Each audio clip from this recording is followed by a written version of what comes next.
Hello dear students, आज हम बात करते हैं कॉन्स्टिट्यूशन के बारे में। कॉन्स्टिट्यूशन यानी कि संविधान।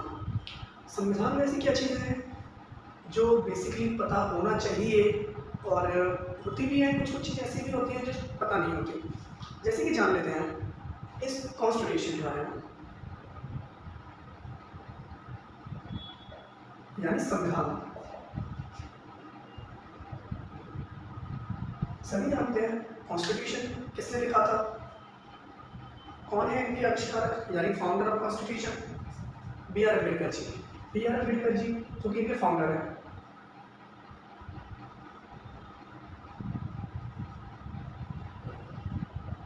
यानी भीमराव अम्बेडकर जी। नेक्स्ट, अगर बात करें इनकी साज सज्जा यानी कि जो लिखावट की कृतियां होती हैं, जो सजावट से चीज़ें लिखी गई, वो किसने लिखा था, तो वो आते हैं नंदलाल बोस।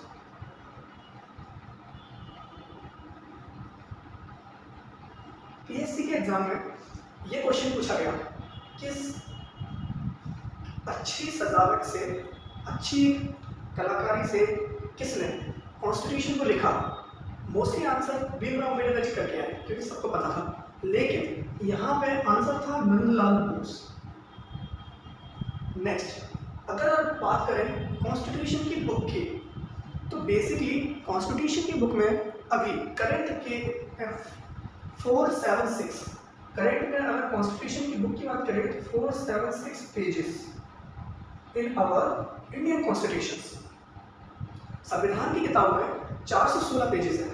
अगर क्वेश्चन पूछा जाता है तो 416। नेक्स्ट, भीमराव अम्बेडकर जी की लाइफ टाइम के ऊपर अभी करंट अफेयर्स में एक नई बुक लॉन्च हुई।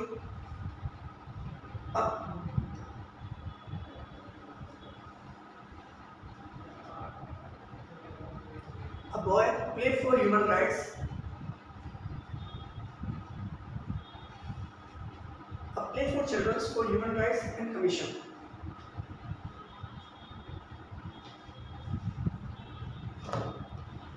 इनके राइटर थे राजेश तलवार।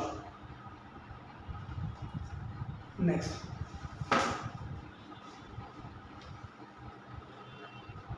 बुक का नाम था आपका boy who wrote a constitution, a play for childrens for human right. उनके ऑथर हैं राजेश तलवार। अगर आगे बात करें इसकी, संविधान में टोटल यानी कॉन्स्टिट्यूशन की बुक में कहा जाता है कि 395 आर्टिकल्स हैं। 395 articles in their Indian constitutions and 12 schedules.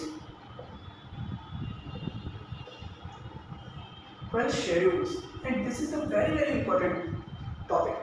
12 schedules because छोटे से लेके यानी कि यूपीएससी से लेके बिल्कुल छोटे लेवल तक का जो भी एग्जाम आता है वो उनमें शेड्यूल्स में से एक से लेकर 2 क्वेश्चन, 3 क्वेश्चन, 4 क्वेश्चन नॉर्मली आते ही आते हैं। लगभग कम आएगा लेकिन एक जरूर आएगा। अभी कुछ ही टाइम पहले, लगभग 15 दिन पहले सीडीएस का एग्जाम हुआ। सीडीएस के एग्जाम में जीके के पोर्शन में शेड्यूल में से 5 क्वेश्चंस आए थे मैचिंग के साथ। मैच तो वेरी इंपॉर्टेंट टॉपिक, इसको हम कवर करेंगे।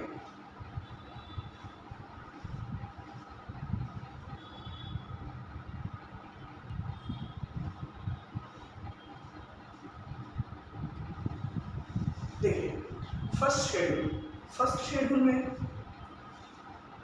क्या आता है, स्टेट्स एंड टेरिटरीज के बारे में। तो स्टेट्स एंड टेरिटरीज यानी कि 29 राज्यों और केंद्र शासित प्रदेशों के बारे में बताया गया है फर्स्ट शेड्यूल के अंदर, यानी कि पहली अनुसूची 29 राज्यों और 7 केंद्र शासित प्रदेशों के लिए बताया गया है, यानी कि स्टेट एंड टेरिटरीज के बारे में फर्स्ट शेड्यूल में बताया गया है। नेक्स्ट देख लेते हैं सेकंड शेड्यूल में इनवॉल्वमेंट्स माने वेतन भत्ता, वेतन जो पदाधिकारियों को जो वेतन मिलती है, जो अधिकारी लोग होते हैं हर महीने की उनकी गवर्नमेंट सैलरी देती है, तो उनके सैलरी के बारे में बताया गया है सेकंड शेड्यूल में, यानी कि इनवॉल्वमेंट्स। ठीक है, नेक्स्ट चलते हैं थर्ड शेड्यूल में। थर्ड शेड्यूल यानी कि इंफॉर्मेशन। तो इंफॉर्मेशन माने होता है शपथ ग्रहण करना। कोई भी, जैसे मान के चलिए कोई ऑफिसर्स लेवल के हैं या पुलिस वाले में कोई भी मतलब जाते हैं तो वहाँ उनको शपथ दिलाई जाती है। अब शपथ लें तो उसी को बोलते हैं इंफॉर्मेशन, और ये कहाँ आता है, थर्ड शेड्यूल में। नेक्स्ट देखते हैं फोर्थ शेड्यूल में दिया गया है लीडरशिप ऑफ राज्यसभा, यानी कि राज्यों का राज्यसभा में प्रतिनिधित्व, राज्यों का राज्यसभा में प्रतिनिधित्व, उसको बोलते हैं लीडरशिप ऑफ राज्यसभा। यह आता है फोर्थ शेड्यूल में, राज्यों का प्रतिनिधित्व यानी कि जो लीडरशिप करते हैं। नेक्स्ट देख लेते हैं फिफ्थ शेड्यूल। फिफ्थ शेड्यूल में आता है शेड्यूल एरियाज एंड कास्ट, यानी कि अनुसूचित जनजातियों के लिए और उनकी कास्ट मतलब अनुसूचित क्षेत्रों और अनुसूचित जनजातियों का उल्लेख यानी कि लिखा हुआ है। अनुसूचित क्षेत्रों और अनुसूचित जनजातियां उनके बारे में लिखा हुआ है, यानी कि अपने जो अदर शेड्यूल कास्ट में जो आते हैं उनके बारे में। Next sixth schedule. अच्छा ठीक है, फिफ्थ शेड्यूल के बारे में थोड़ा सा और चर्चा करते हैं। ज़्यादातर ये हमें बैतूल, छिंदवाड़ा और इस टाइप मतलब वहाँ ज़्यादा देखने को मिलते हैं schedule areas in caste. Next देख लेते हैं सिक्स्थ शेड्यूल। सिक्स्थ शेड्यूल में है other caste area, other schedule area. Other schedule area यानी कि अदर शेड्यूल एरिया का मतलब हो गया आपका असम, मेघालय, त्रिपुरा और मिजोरम।